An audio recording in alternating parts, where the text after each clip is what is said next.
Woo-wee! It's a pretty tough job sometimes, dudes. I'm telling you. Being of a nature that is, say, bright and clear and vivid and empty, to then deal with the churnings of this world, with the deep-rooted, pain-based perspectives of this collective, and feeling so much fucking love and compassion for it, and yet, therefore, exploring all these different angles to get to know all these different points of view, so that we can rise to a point of view that includes all these points of view, whose point of view then is the transcendent point of view, is the wiser point of view, it's the more helpful point of view. And of course, what's more helpful depends on where someone is at and what they resonate with, so I respect that. However, the past few days, I've been churning deeply through those perspectives, and there's no real way, I haven't found that there's a real way to churn through all those perspectives as intensely as I do, really seeing it from every point of view that I can imagine and that people are coming at it from, and not take on, at least to some extent, the vibratory nature that corresponds with those perspectives, with those points of view. This means that I frequently surrender myself to a thought experiment, if you will, where I allow my vibration to be, for lack of a better word, distorted or weighed down or made heavy and dense again, for the purpose of experiencing what that is like from these different points of view, and to make sure that I'm not missing anything as much as I can. I want to avoid missing anything crucial. So, but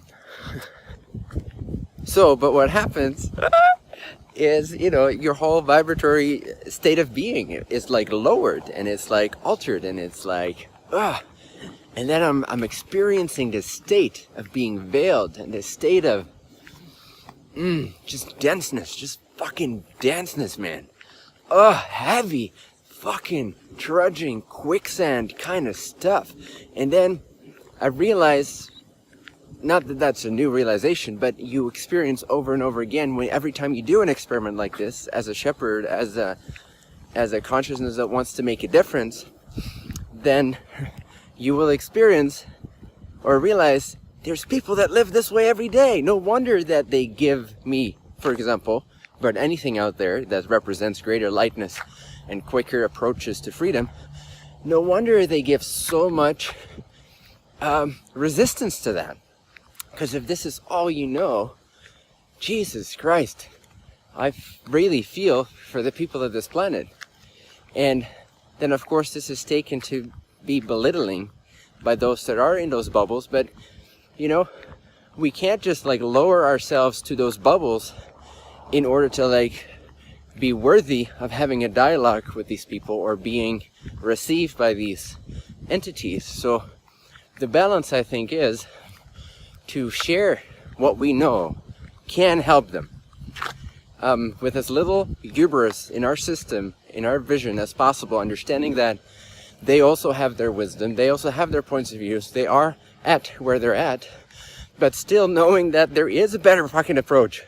There are better approaches. Did you know that? I mean, I've gone through spirituality for the past 20 years intensely every single fucking day, like a machine. Sifting through all those perspectives, all those teachings, all those methods, all those meditations, contemplations, tools, viewpoints, philosophies, belief systems. And all with the purpose of distilling what works the best. And that's, in some cases, to some extent, it is quite objective. Now, there is also a very subjective part to this, which is, what are you ready to receive? However, the more you are ready to receive, the more you'll see that there are certain tools that are simply more direct in nature. So it's not that these tools are not objectively of a more helpful nature ultimately. It's simply that they're perhaps not more helpful or more available at the moment based on where that entity is subjectively placing themselves in that moment. To what extent are they disempowering themselves? To what extent do they believe there's an outside world? To what extent they believe that someone else or something else or some words online can determine their worth, their freedom, etc., etc. So just sharing with you guys that I dove into the I dove into the cesspool that is the human collective consciousness again, and I do this every fucking day. But I did it more intensely in the last 5 days or so, really just allowing myself to churn through and make sure, like double check, triple check, doubt myself as an experiment to see, is there anything that I'm missing? Seeing it from all these points of view. And I can tell you that the result is always greater confidence, probably to many people's annoyance, but it's an investigative process. It's the result of a thorough process, of a sincere process, believe it or not. And so the result is clear, it's stable, it is unmovable, it is confident, not because it's a biased opinion, but precisely because everything has been investigated around it, and this is the natural transcendent conclusion of those realities, of those belief systems, of those perspectives, of different kinds of solutions.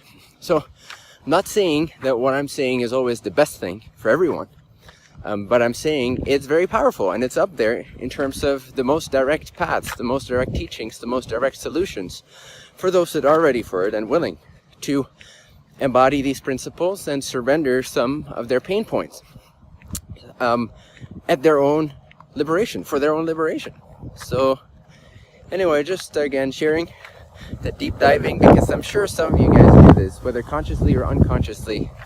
I'm sure some of you guys have the shepherding capacity already in place, and your minds are already clearer than most people around you, meaning they're not like scattered all day long. They're not like thinking about things all day long. It's very direct, it's very focused, it's very single-minded, it's very expansive. It's very much connected to the deeper levels of consciousness beyond the thinking mind and beyond the personal ego. And so there's a transparency to your mind, and it becomes more crystal-like. I'm writing an article on this right now, actually. I'm in response to all the like waves of accusations and stuff that's coming out against this message for me, I suppose. So I'm sure some of you guys do this and explore what this is like. And I just want to let you know, like, those are safe experiments, but you got to believe in yourself at the end of the day, because no one else is going to like lift you up from it, you know? Or just watch one of my videos and then, ooh, have yourself be blown wide open, or some other inspiration that you enjoy out there. But make sure that at the end of a few days of churning through those perspectives, or even at the end of each day of taking on other people's perspectives, just to see what it feels like, to see where they're correct, where it's flawed, where whatever, so that you can come up with the most transcendent point of view. When you do this, make sure that you get yourself out of it as well. So I've done this many times now to where I can recognize those phases when they happen, and they always deepen my service, my compassion even more, and my sense of clarity on where I stand on things. But I always want to avoid standing in a point of view, not having looked at every other point of view. I want the point of view that I represent with everything that I do, the movement, the organization, my team, online. I want the points of view that at the end of the day that I stand for, that I'm willing to stand up for and say, this is the truth, or this is the way that it works according to this.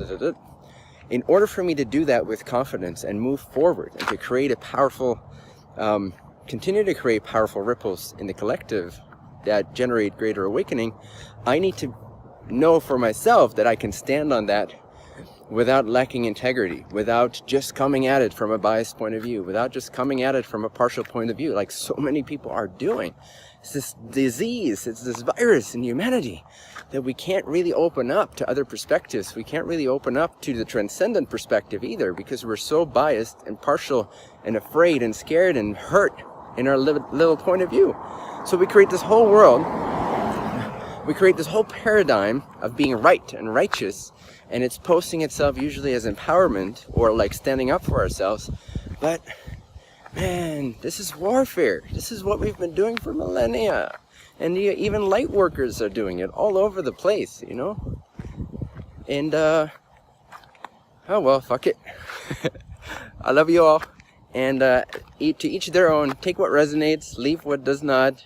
And as Bruce Lee would say, add what is uniquely your own. I love you very much. See you soon. Or not.